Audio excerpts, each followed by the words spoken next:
We are recording, and you know what that means. Welcome back to another episode of The Quest Cast. I am one of your hosts, Brent Mukai, joined always by Garrick from Garrick's Lorcana Lair. Heck yeah, buddy.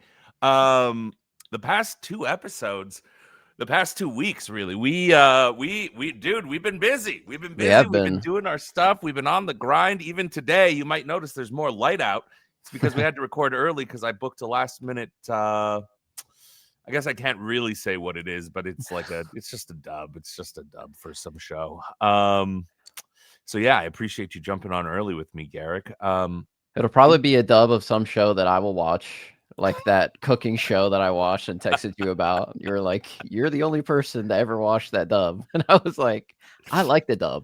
Culinary class wars, baby. Yeah. Let's go. Okay. Well, Garrick, I mean, it's been 2 weeks, man. It's good to see you. I missed you, man. What's been up? What's been up in the Lorcana with you and all of it? I mean, you went to a big tournament this last weekend, didn't you?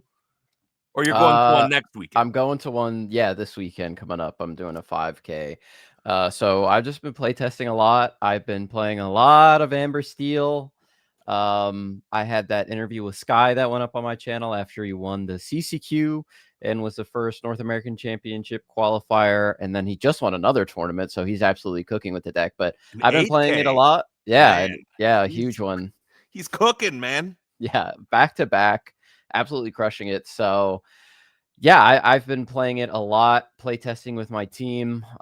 This week I ran the gauntlet, Amber Steel into every meta deck with my teammate, and I won every match. So I'm feeling pretty Wow. good. Feeling pretty good with the deck. We'll see how the 5K goes, but I feel like I know the lines and what I'm supposed to do into every deck. It might not always line up perfectly, but I think I know the way to navigate it, at least pretty well. Probably not as well as Sky, but Do yeah. you know the way? Yeah.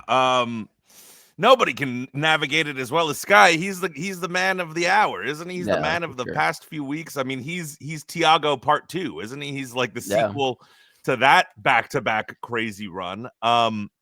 So I actually shout out Sky and shout out the Sky Metafy.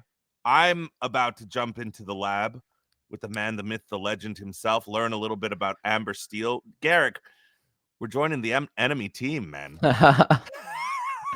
I mean, there was a few Amber Steel lists in the last set that beat up on me a little bit in set championship season when I was on Ruby Amethyst, for sure. I did 3 set championships playing Ruby Amethyst, and I got second in 2 of them, losing to Amber Steel in the finals of 1, and losing another time to Amber Steel in Swiss aggro versions. And we also had to deal with Steel Song last set. But I switched, and Amethyst Steel was able to get me over the finish line. But yeah, it does feel weird now not playing the deck that I've played since I started the game, really. And you were on the same team for a long time, the Yep. Ruby Am family. And unfortunately, the deck doesn't really, it's like a C tier deck at this point. Like, it's got a couple finishes, couple top 8s, but like nothing consistent. No one's really bringing it, and it kind of just loses to the best deck, which is Blurple. I was going to be a Blurple gamer because it felt like a lot like Ruby Amethyst. Just, draw a bunch of cards, get to late game, control your opponent, and don't let them do anything. However, I feel like a little bit different playing Blurple. It's not as fun. Just doesn't feel the same. These Sapphire cards ramping on 2. It's like, if you don't ramp on 2, you lose on the spot. I don't like that. And I Yeah. think the mirror is a lot less fun than the Ruby Amethyst mirror, which I think was the best mirror in the game by far. Not even close. Like, that had like the most skill expression, I think, of any of the mirrors for like 2 or 3 sets at least. But yeah, we're playing Amber Steel. It's a different feel, but I'm having a lot of fun with it. I think there is a high skill ceiling with the deck that a lot of people aren't going to realize. They might get caught off guard either playing the deck or playing against the deck if they haven't done much of either, and are just going in expecting to either steamroll it with a mid-range deck or steamroll Blurple playing it, like it's not always as easy as it looks. Agreed. I mean, especially now is with the Emerald Sapphire stuff going on, like you need to know Yeah. what you're playing around. The numbers really matter. You need to I mean, I'm assuming, right? Like the numbers really matter. If you see that there's Singer 8 on the other side of the board, Emerald Sapphire, then you got to be like like slamming down a Pete. You got Yeah. to figure out something to do. Yeah, I'm looking forward to journeying into a whole new deck, something completely different because I mean, this is I mean, man, yeah. Like Emerald Amethyst last set felt pretty similar to Mhm. the Ruby Amethyst stuff. This feels like a whole different undertaking. It feels like the docs, the ladies, you know, the Pete's. There's so many little micro decisions, and they're all really matter. I feel like people think, oh, it's aggro, so you just turn sideways, you just do this. And it's tougher to play the control decks because you have so many more decisions you have to make, especially if the game goes long. But I would argue that the importance of each single decision in Amber Steel aggro is then way more important. Would you agree with that? I mean, I feel like every decision, every single move is much more important because there's only going to be so many moves. It's aggro, so we're either going to lose fast or win fast. Yeah, I mean, I agree with you. Every single match of Blurple, the first 5 turns as the Blurple player doing the same thing Mm-hmm. every single game. Hopefully, and if you don't, then you lose on the spot, Yeah. basically. Yeah. If your hand is what it's supposed to be, then you're gonna play the same cards from turn 1 to turn, I guess it's 4 because you're ramping on 2 that you do every single game, and then you're gonna get to Hades, and then the game starts. Then the decision trees actually begin to matter a lot more. Not that there aren't little micro decisions that can matter and can change the game, but with Amber Steel, it feels like one wrong quest or one wrong challenge, or maybe you sing the strength at turn too early, or what you can like just snowball and lose the game on the spot. Where I feel like sometimes control decks can be a little bit more forgiving, especially in the last set, where like if you're playing Ruby Amethyst and you make a couple of mistakes, maybe you just get bailed out by Be Prepared, and you can start to draw cards and rebuild and come back. In this format, you really don't have that luxury, and especially with Amber Steel, you don't have that luxury. You're not drawing cards unless you are chaining docks. So you have to get comfortable with playing on 2 to 3 ink and having like 1 card in hand the whole game. So it's a really different experience, but it's been a lot of fun.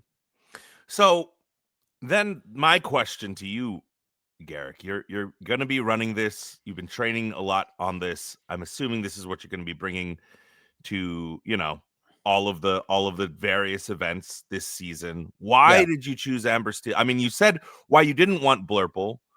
Um I mean, you won a set champs with Amethyst Steel. Amethyst Steel not looking bad, winning a lot. Tiago proving that it is a great deck, right? Emerald Sapphire, a controlled deck with a lot of a big fat bottom, right? Of the Yeah. deck where you can just be drawn into crazy 5/5s, a quest for 2. Like talk to me a little bit. Was there a specific reason for Amber Steel? Yeah, so the deck choice for me came after a lot of playtesting, most definitely. First going into the set, I was like, I'm not playing Amber Steel. I don't want to do that. I'm gonna play Blurple because Blurple is like Ruby Amethyst. And then I started playing it, and the deck was good for sure. And I had fun playing it. But the worst feeling in the world was missing ramp on 2, and I just don't want like my wins and losses to come down to did I draw the card that I need on turn 2, right? I want more options than that, and it just felt like there were a lot of games where if you just missed, there was no coming back, because you just need that ink advantage to stay ahead.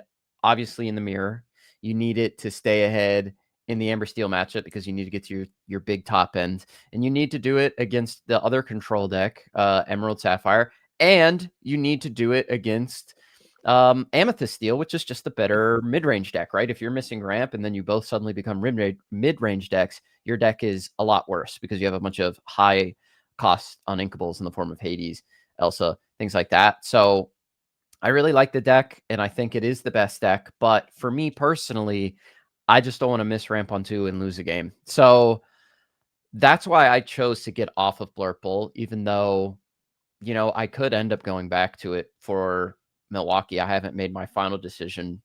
I've been playing, or after that, I played a lot of Amethyst Steel, and nothing against Amethyst Steel or Amethyst Steel players, but the deck just was boring to me. Like, I just didn't like playing it. Like, it just was not fun, and I don't know how to really explain that. For me, it just wasn't fun, and that matters to me a lot as well. Like, I'm playing the game for fun. Like, obviously, I want to win, but I want to have fun while I'm doing it, and I want the deck I'm playing to be an enjoyable experience. And I just found it was just like it felt very milk toast to me. It had like no spice, no flavor. It was Yeah. just like you know, like a plain piece of toast with no toppings. It was like, yeah, it's Turn 1, fine. play a 1 guy. Turn 2, play a 2 guy. Yeah. Turn 3, play a 3 guy. I get it. I get what you're saying exactly.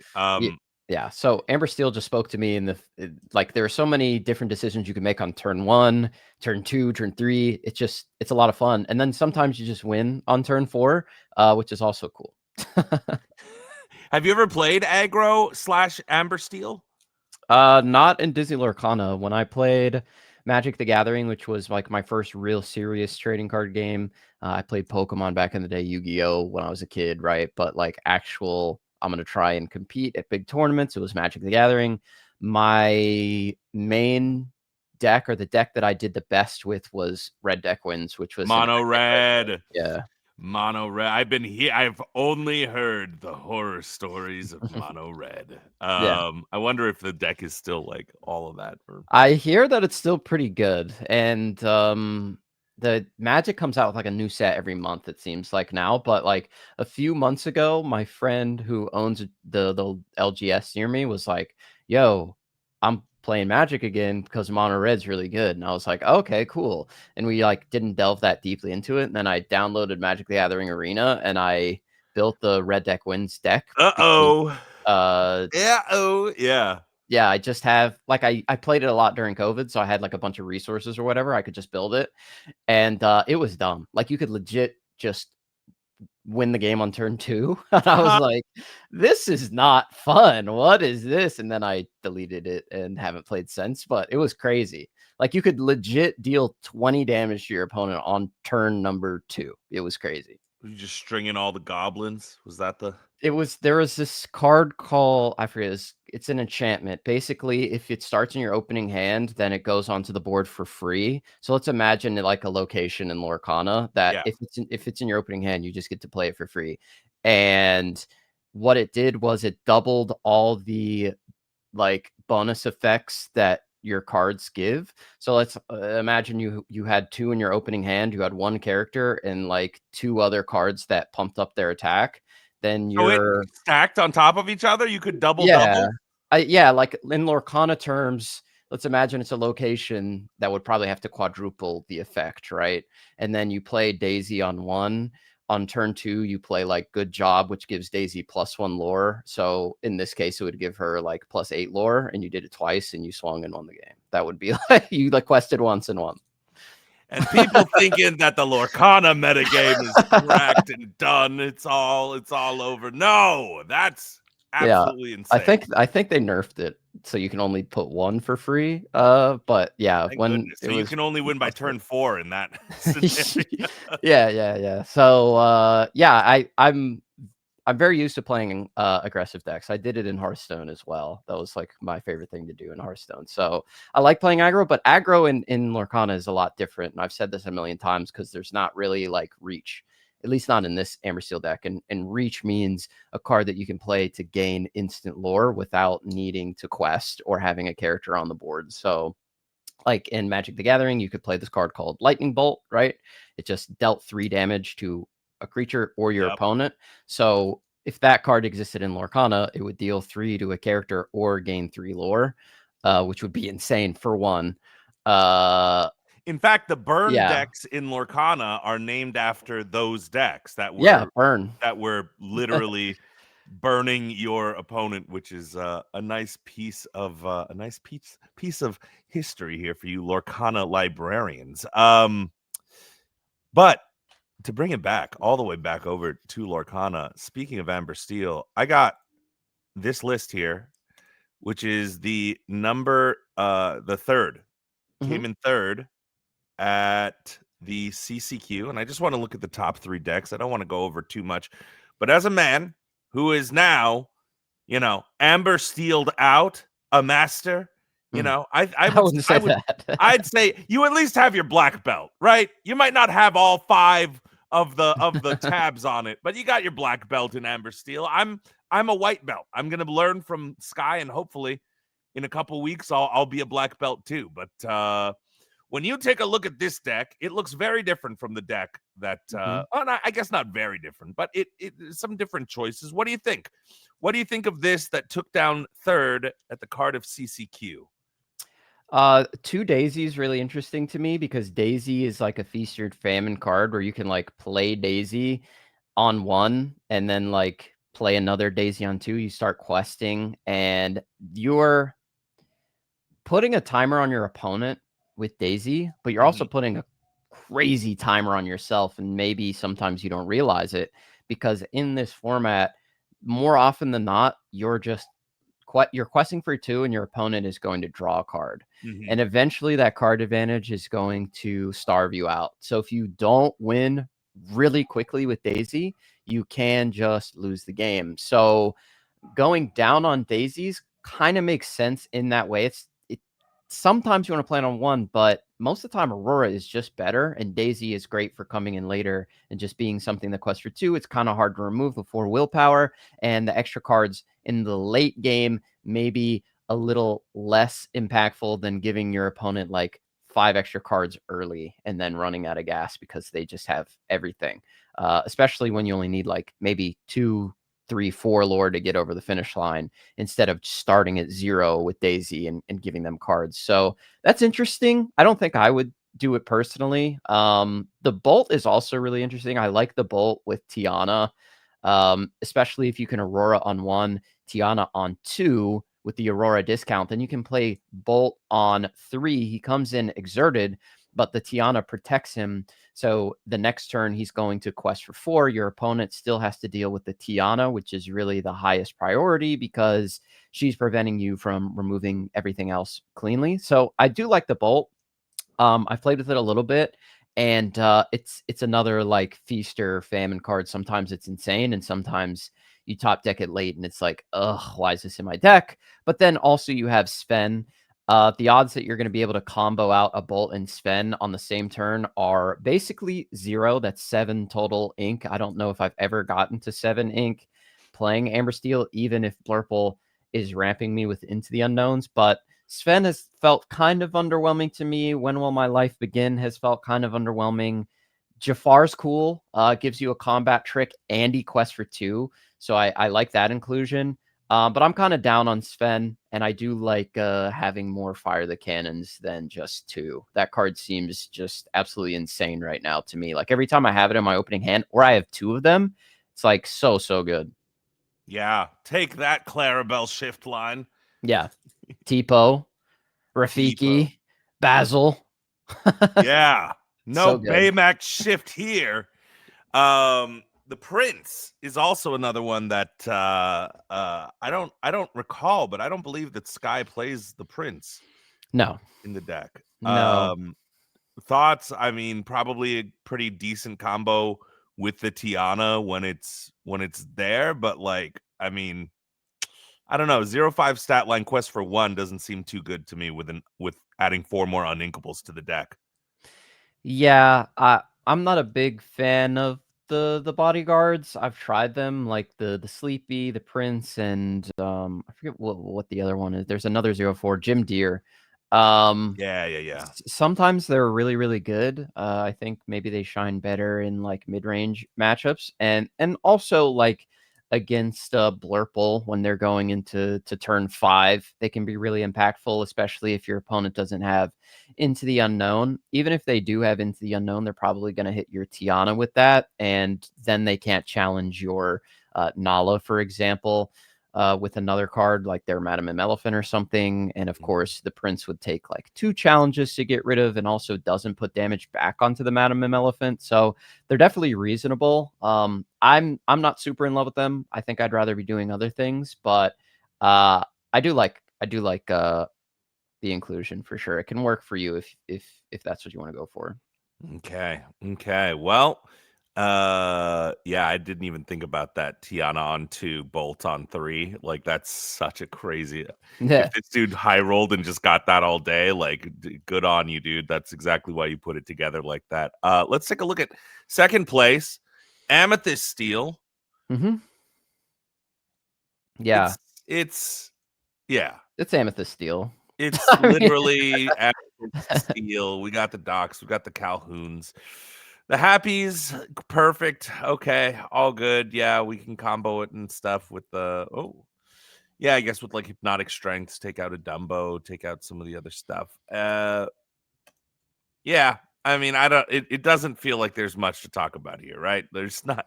It's just a solid deck. yeah. I mean, there's a couple tech choices, like you mentioned, the Happy over something like Palace Guard. Yeah. I think Palace Guard may be more consistent overall, but I mean, this person got second at the CCQ, so what do I know? I do love the 3-cost Genie, though. It's probably like my favorite card in the deck. That card's insane. Yeah, that card is who would have known? I was just looking at prices because my wife is today going to go trade with Zach Stone from the Lorcana Goons, get some enchanteds for a lot of playables that we just haven't sold yet. And I'm happy we waited because those Tianas are like $40 non-foil. Oh, It's like nice. nutso, dude. Yeah, I got all mine for like $6. Like right at the beginning of rotation, I went to my LGS and it was like the day of locals, and I was like, I'll take 4 Tianas, please. And everyone was like, Garrick, why are you buying Tianas? I was like, just trust. And nobody bought any. So Oh, if only and you'd bought 100, that would have been. now they're all like, oh, I should have bought Tianas. What was I Man, thinking? I know.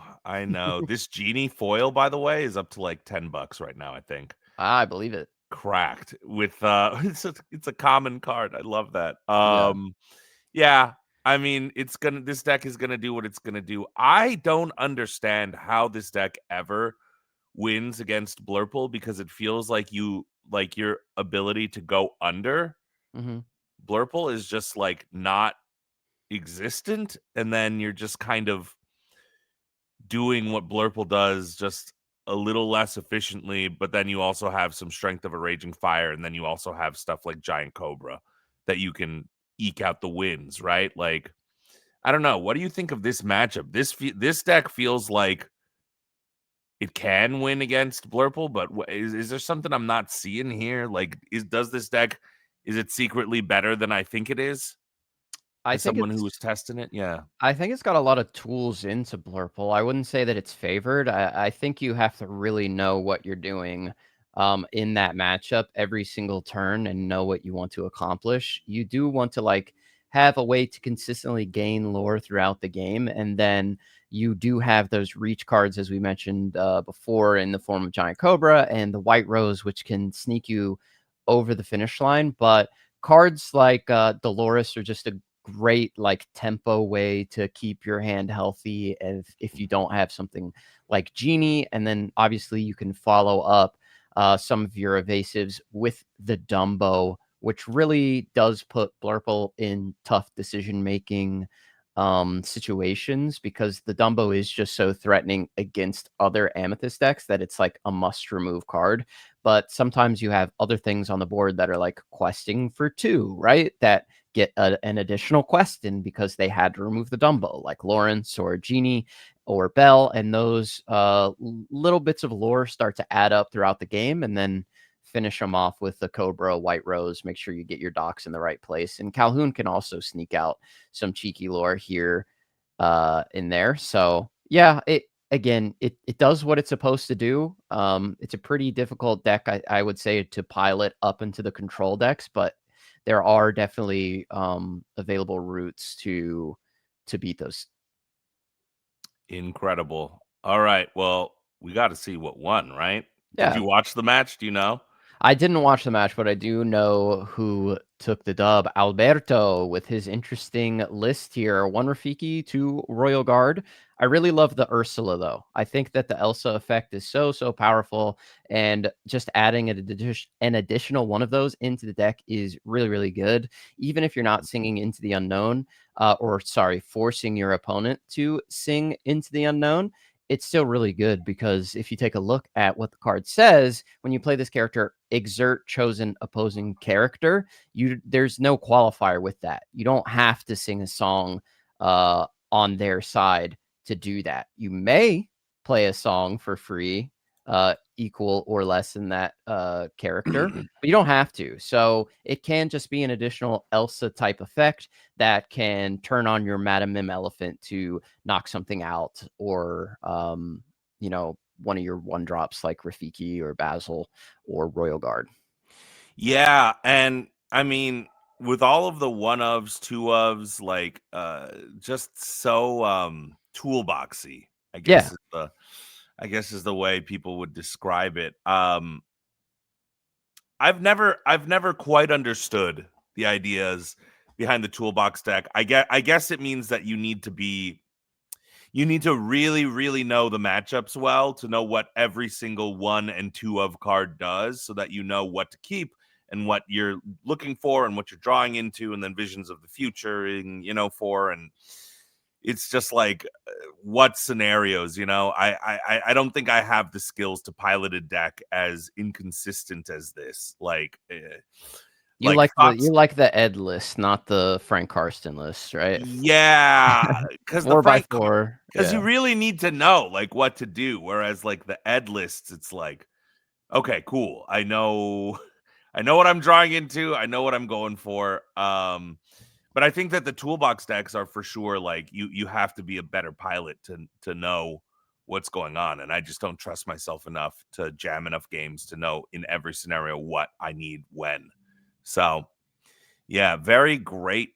I mean, very very crazy looking deck to me. Whenever I see all these 1-2-ofs, whenever I see, a third and a fourth row start appearing, I'm like, whoa, okay, we're getting into that territory here.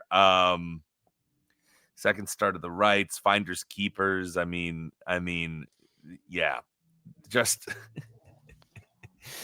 with finders keepers and second star to the right, I got to imagine that you're a little more favored into the mirror match, right? Because you just have way more cards that are going to be able to draw stuff. But Yeah, I like having the option as well, because you're not always gonna be able to sing second star to the right, and finders keepers can be a good backup option in the mirror if you don't have the board presence to do it.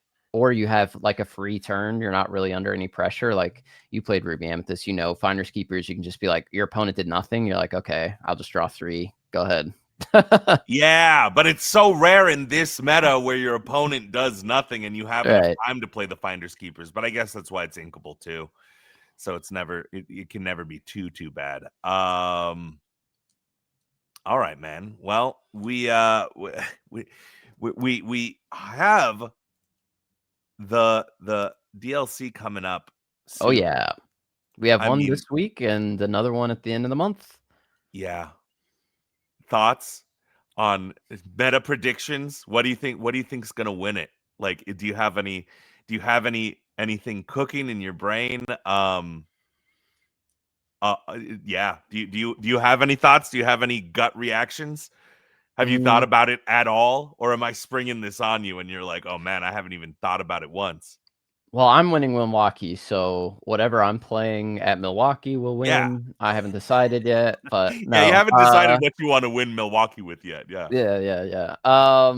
No, I mean, I think that what we're gonna see in Europe is gonna be off the wall and different compared to what we typically see here in North America. I don't know why this is the case, but they just play a different game than us sometimes. Like last in season 1, it was like, hey, Emerald Amethyst is actually like the best deck, and we're like, we don't play that. We actually don't play Yeah. that deck over here in the States. So we play a little known deck called Ruby Amethyst over here. So yeah, it's just interesting how the different metas begin to flesh out and change throughout the regions. So I'll be interested to see what happens. Chrono-dog reared its head. I mean, Chrono-dog minus the Chernobog. So I guess it's just dog.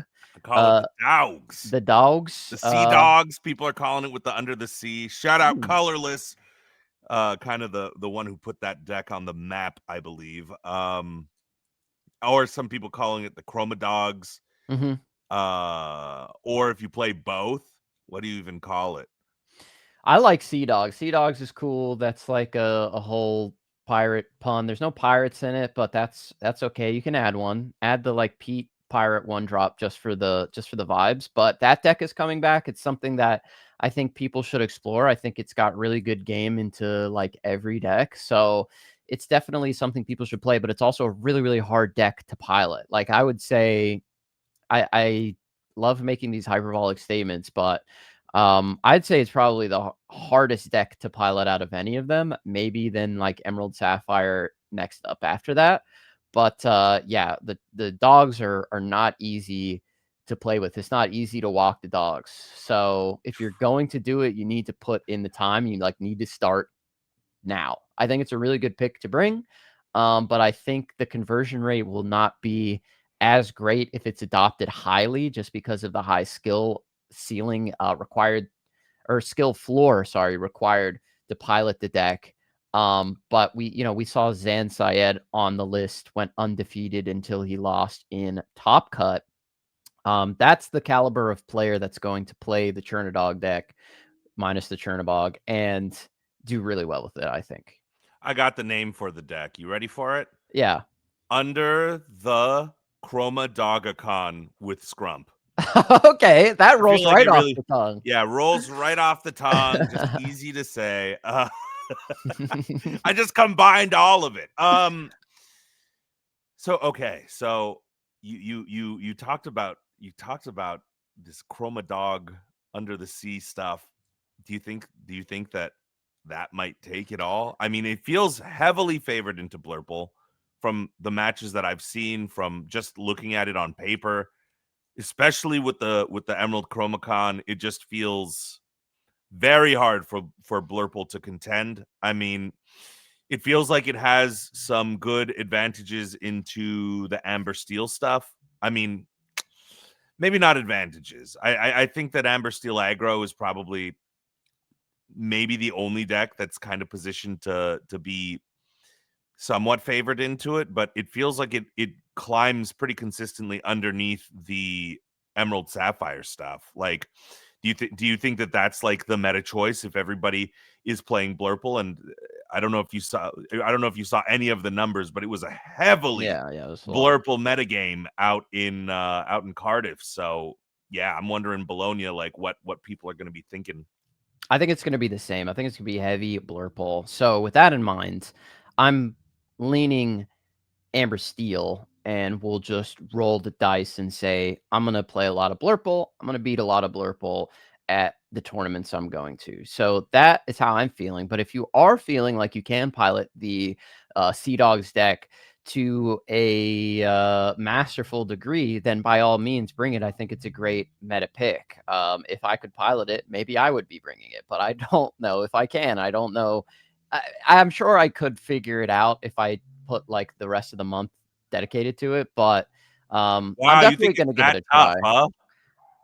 I think it's really, really, really hard to do, especially when you're playing the big tramp. You're trying to figure out the exact card you need. You're going to be sending a lot of cards away, and you don't have the Chernobog anymore to put those back into your deck for use later. So it's a lot more impactful to be doing that now.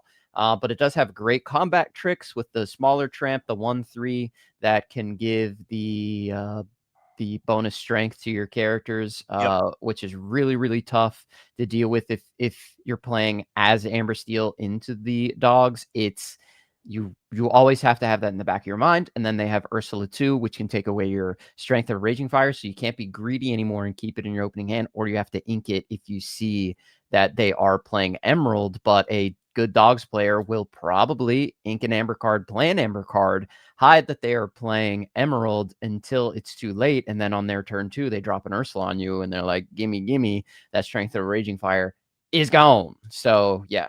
But that's only if you have it. There's a world where you don't have it. Well, Amber Steel always has it because us Amber Steel players hide one up our sleeves. Yeah, that's exactly it. One dock in the right sleeve, one strength in the left. So, so do you think that Chromi-dogs? Do you think that the dogs are going to take Bologna? No, it might take Milwaukee. I think it broke out as like, hey guys, this is a potential deck to bring for Bologna, but I think it's like too early for people to really fine-tune the list to the point of Damascus Steel, like these other lists have been fine-tuned to, right? Like Amethyst Steel, Blurple, Amber Steel, and Emerald Sapphire to some degree have been played over the course of this past month.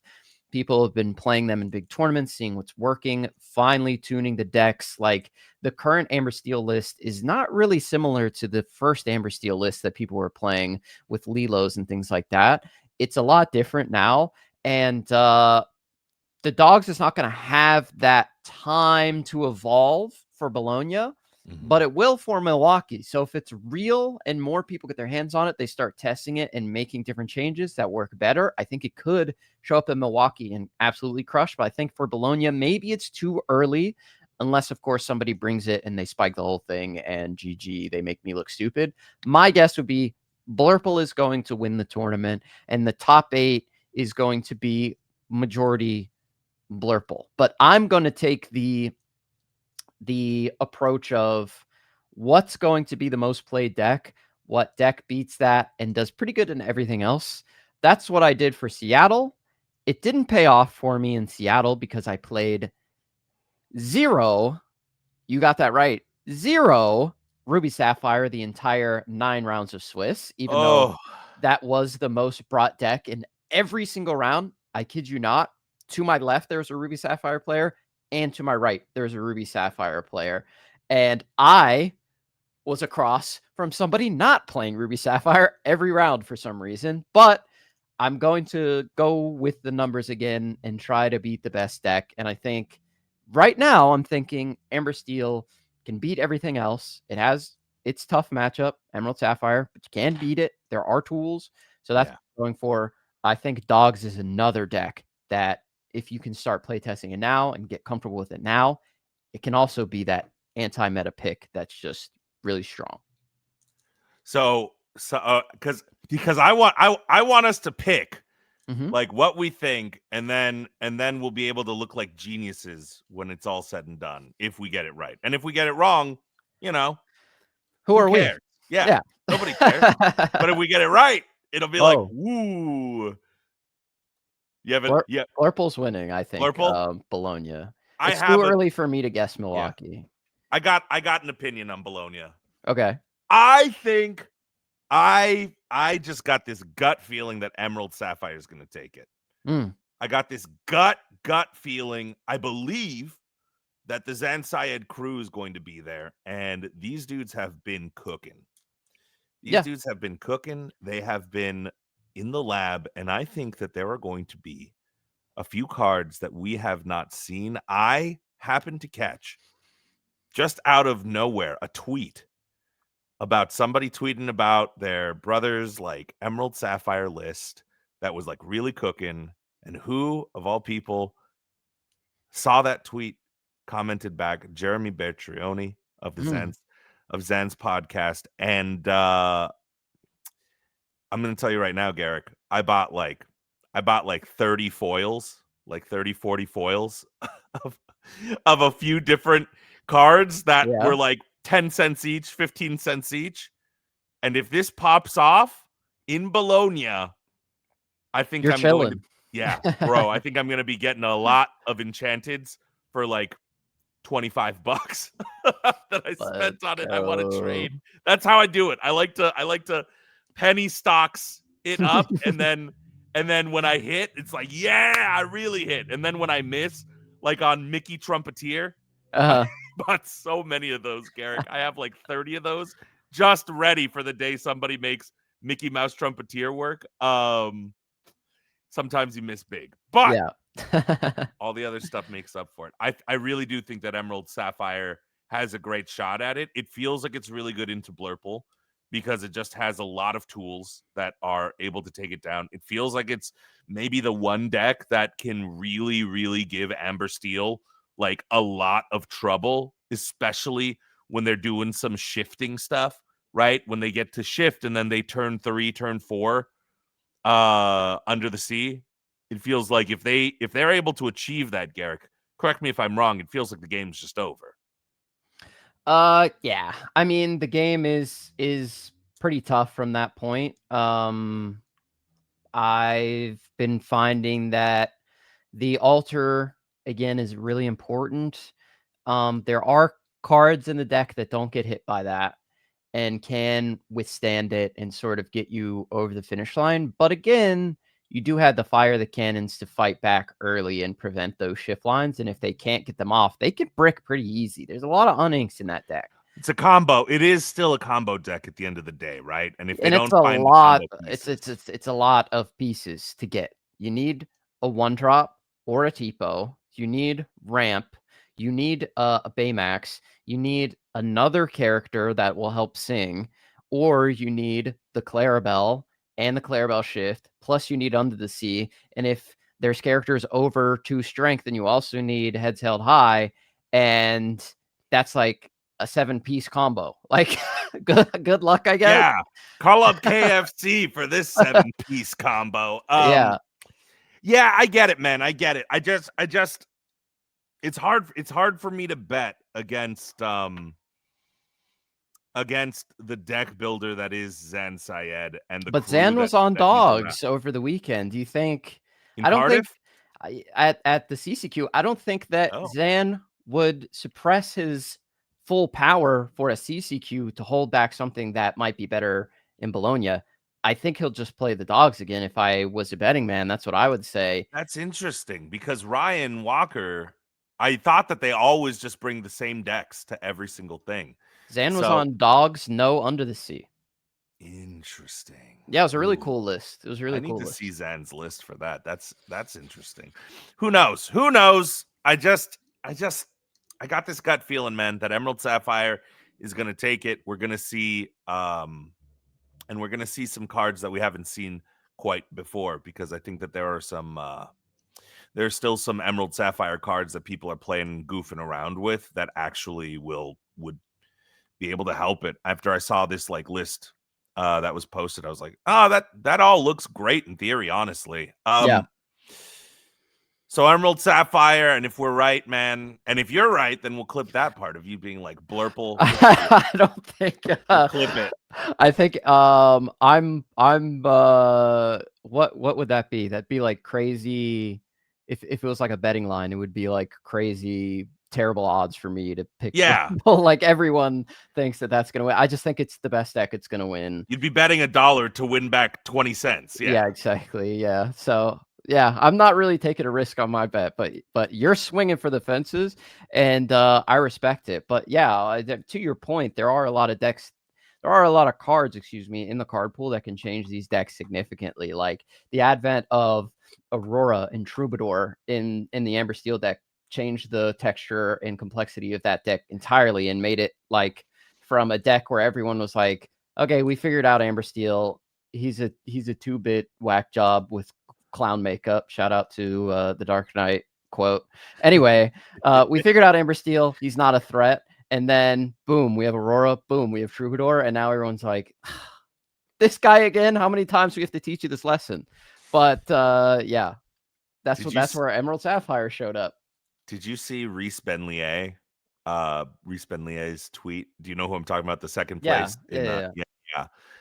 About the CCQ, and he was bringing Ruby Amethyst, and I'm paraphrasing here, but he was like, there is a Ruby Amethyst deck that nobody is aware of, and I'm going to win the CCQ with it. I don't think he placed top 32, but my point is, did he play? I don't know if he even played. He didn't say anything about it, and nobody else ever said anything. I was in Jeremy's space on Monday, which is a really interesting place to be if you have nothing to do really early on a Monday. Dude, it's 6 a.m. for me. You're asleep for sure. So Mm. you're not catching it at all. But Never. I wish I could. I wish I could form that friendship because I love their podcast so much. But please continue. I was listening. I've only spoken in the space once, but I was listening, and Reese hopped in and said, "Trust, trust, trust. There's Ruby Am. Trust. I'm gonna play it at Bologna. Trust." Everyone was like, "Okay, pal."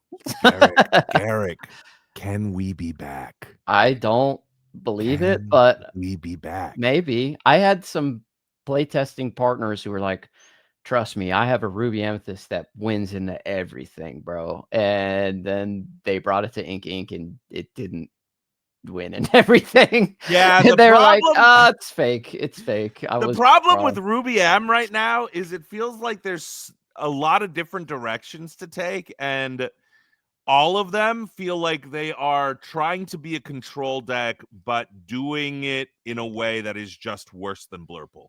Yeah. Like, it's just like every incarnation I've seen, I'm just like, yeah, we can be flinging, we can be dinging, but it's too many variables and too many things where it's like that whole move damage counters is too conditional to really, really work in a consistent way. That's my take on Ruby Amethyst at the moment, is like there's just too many conditional things that need to happen for you to actually be a control deck, but it's trying to somewhat be a control deck. It's just a worse control deck than the deck that everybody's been cooking with and developing and perfecting over the course of the last few months. Yeah, it seems like it could be like a really good anti-aggro, anti-mid-range type of control deck. But Sure. insta loses to Emerald Sapphire and Blurple, which is not what you want to be doing. Yeah. Because Blurple's the most played deck. Can I tell you a strategy that I use and something that I do? I want to see Reese Benlier's deck so badly so that I can go look at some cards that I'm like, oh, that is a good card. Buy like 30 foils up for like 10 cents. I'm just, because it's like if I lose the bet and it's bad and I have 50 of these foils, oh, sad. I spent, I spent $25. I spent $30 or whatever. Yeah. Boo-hoo. But when I win that bet and Even they if they go up to like $1, even if they go up to $1, if they go up to much less $5, dude, we're cooking. And I have 5 of these things. Oh, I'm gonna go buy a bunch of enchantments. I got an iconic Mickey on the way. Oh, yeah. BT Dubs. Have you been seeing what those things are worth now? No, I haven't looked recently. Bro, 15 Hunskies raw. Wow. You got it at a great deal. I still don't have one. What? I thought you got it. I thought you traded for it. No. He's still trying to source one. Doesn't have one yet. Oh. I thought that one had already fallen off the truck, and so you No, I wish. one. I wish. I'm doing a pack. I'm opening packs on TikTok and Instagram until I open an iconic. I don't know why I decided to do this, and help me. Anyone out there, please. I'm running But you have hookups. packs. You're not paying over MSRP for the packs, right? Like I'm paying slightly under MSRP for the packs. Okay, well that's a win, dude. In this economy, in this Lorcana economy, they're drying up though. Boxes are like what, 170 a pop now, I believe. Like, yeah, it's crazy. It's crazy. The EV of this set is insane. I had a gut feeling that this set was going to go off. I think that I don't know if I ever caught it on one of these, but I had this gut feeling like, man, people are going to love ripping the epics. People are going to love ripping the iconics. It's going to be a whole thing. Yeah. But the negativity around everything and everybody being like, who wants to open a bunch of bulk that we already have? This is dumb. It made me go, maybe they got a point. Maybe I won't invest too hard into it. Maybe I won't go super hard, and I regret that. So, yeah, man, I mean, dude, I try to go with my gut as often as I possibly can. I'm going to tell you this, man. I'm going to tell you right now. I hope that Reese Benlier comes out and tops just so that Ruby M is back on the map, just so we have it. And if it's Racers, I'm going to be even. There's no way. Racers would be crazy. Racers Ruby M. No. If it's, I have no idea. I have zero idea. And then somebody left a cryptic message, Garrick. And I don't know if I'm overthinking it or if I'm underthinking it. But on the post, right, dude? Because I'm like sitting here going, come on, I want to figure out, I want to crack the code. Yeah. I want to go buy it, but I'm gonna wait until what's gonna happen. I'm going to be watching it, and then if he makes day 2, I'm going to look hard for the list and do it. Or if he plays day 1, I'm gonna be like, ooh, what are these? But somebody left a cryptic message saying, I think I know exactly the deck you're describing, because my friend is also crafting that. Ooh. I'm going to ask a question. Do you know what's for dinner? And I think that you will know what it means. And he responded, yes and yes. And I was like, so my first thought off rip, I don't know if this came to your brain, dinner bell. Yeah. Banish a character, take the damage off of them, draw that many cards. But am I underthinking it? And is there a specific Ruby or Amethyst card that is food related? There's the Donald Duck like food fight card. Ooh, that's a good one. That's man. There's just it feels like something crazy could happen. It feels like Bologna could be like, you remember Vegas, man? And everyone's like Ruby Sapphire, Ruby Amethyst, Steel Songs. And then out of nowhere, all the best players just decided, nope, Emerald, Steel, discard. We don't need Bucky. Bang. Yep.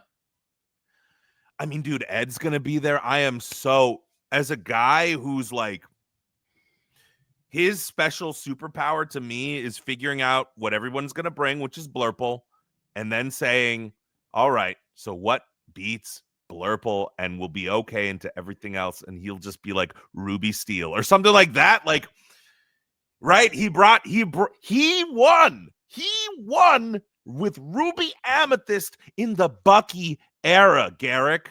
Yeah, he did. It's true.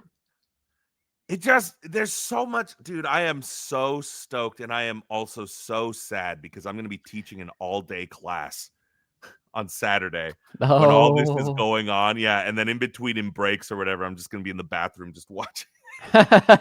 Is that on? Is it on? Where's Reese? They'll be like, oh. I'll DM you if I see Reese. Actually, please do. I'm going to be in a tournament. I'm going to be playing all day Saturday. Dude, people will be like, Brett's been in the bathroom a long time. Yeah. It's also his 12th trip to the bathroom. His tummy hurts. Give him a break. Oh, man. I just want it so bad. Maybe I'll have it on my phone playing on the side just so I can, like, just kind of look at. No, I'm not going to. I'm going to teach well. But I'm going to be in Vegas doing that. I picked wrong, but I picked that date before they released all this stuff. So I was like, no. Yeah. Garrick, I'm looking forward to this set champs. It will be probably the least prepared I've been for almost any set champs. Least prepared. That's too well sung for the card least prepared. That would be that's to be up key. Least prepared. Anyways, man. Yeah, I'm choosing Amber Steel because I want to win. I just want to feel the thrill of victory one more time, Garrick. That's it. I just want to feel it again. And I feel like Amber Steel is gonna be, if I can navigate it correctly, I think it's the deck that can take me to the top. And I just love the idea that no matter win or lose, it happens fast. So I have a lot of time in between to just wallow in misery. Yeah, or revel in victory. Wallow in my golden glow. In the throes. Your amber glow of winning. Yes, my amber glow. You know where I'm going? Amber is the color of your energy. You know what I mean? And Garrick, I was teaching this 3-week class. We just ended this past Monday. We started on the 1st. We started 3 weeks or 4 weeks ago, rather, because we had to skip a week. Guess what the name of a girl in my class is? Amber Steele. Absolutely. Is it Her actually Amber name Steele? was Amber Steele. I threw the Steele in as a joke, but Her it's name is actually Amber Steele, dude, with an E at the end. Steele. Yeah. Steele. Amber Steele. That And is a sign, brother. it's cosmic. It's Yeah. cosmic at this point. If I don't play it, like, then I'll just always wonder what if. Yeah. I agree. So I gotta Shout learn out this Amber deck. Steele. I gotta learn how to play Steel. I've never really played it. And I'm looking forward to it, man. I'm looking forward. Anything else that you want to talk about? Anything that you did in the past 2 weeks that was Lorcana related? Also, I asked Jeebus on 20 Lore Pro. I was just like, Jeebus, I was messaging them over the past weekend. I was watching the Nexus 10K, and I was like, what do I play? And he was like, just high roll and go Amber Steel and win like Sky did. And I was like, all right, well, he said it too. So let me what yeah, any last thoughts, any last anythings as you're going into a weekend, anything that happened previously, Garrick? Talk to me. Over the past 2 weeks, I've just been locked in this room, grinding, but Wow. also I'll get out every once in a while to go to my LGS and play some paper Lorcana, which I do Yeah. love doing, but my brain has just been full Disney Lorcana, and that's it, man. Like there's nothing going on between these 2 years other than, is there anything I can change in my deck to make it 1% better into the meta? Wow. It's Wowie, too wow, much. It's wow. probably too much, in all honesty. I haven't been playing on Voldemort at all because I'm done with it. I'm off unless somebody like really needs a test and they don't want to do webcam, because I feel like every time I play it, I get worse at the game actively. Hmm. It's just, yeah, I just, it's not for me. Makes sense. So when you say you've been locked up Mhm. just testing, you mean you've had people over and you've just been play testing with Ink? Well, I've been locked in this room talking to I've been doing like a bunch of content, right? Yeah. So, and it's like mostly Lorcana related stuff. And then outside of that, I'm sitting at my computer, like talking to people about decks or watching them play test in Discord servers. So it's literally like, if I'm not playing, I'm probably watching somebody play. If I'm not watching somebody play, I'm probably playing. But on the weekends, I try to just give myself some me time and really just unwind. So over this past weekend, I like binge watched like 4 seasons of the Demon Slayer, which I messaged you about. But yeah, that's what I did. Incredible, man. And you've been talking about all this content. Where can people find all this content, this Lorcana Lair content? You can find me at Garrick Lorcana Lair on YouTube. I'm also on TikTok and Instagram now, doing little videos, pack openings, and like little funny things. Maybe those get the most likes, like my little funny videos. So maybe I'll start doing little funny stuff more. Shout out Doug Funny.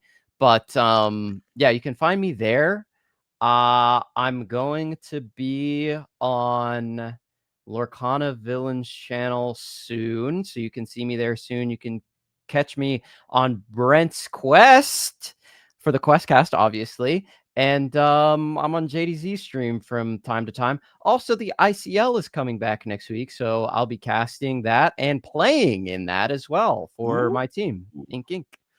So I'm everywhere these days, and there's a lot going on. But You're what about you, everywhere. Brent? You're doing everything. Brent's Quest, you're already here if you're listening. Brent Mukai, across all other social medias. You know, I split my time between loving Lorcana and loving a career in the voice acting stuff. Silent Hill F just came out. I'm in that. I play a dad. I play Ooh, the dad. I play the dad of the main character. nice. That is something that I've just had to keep under wraps for the last like 2 years. Congrats.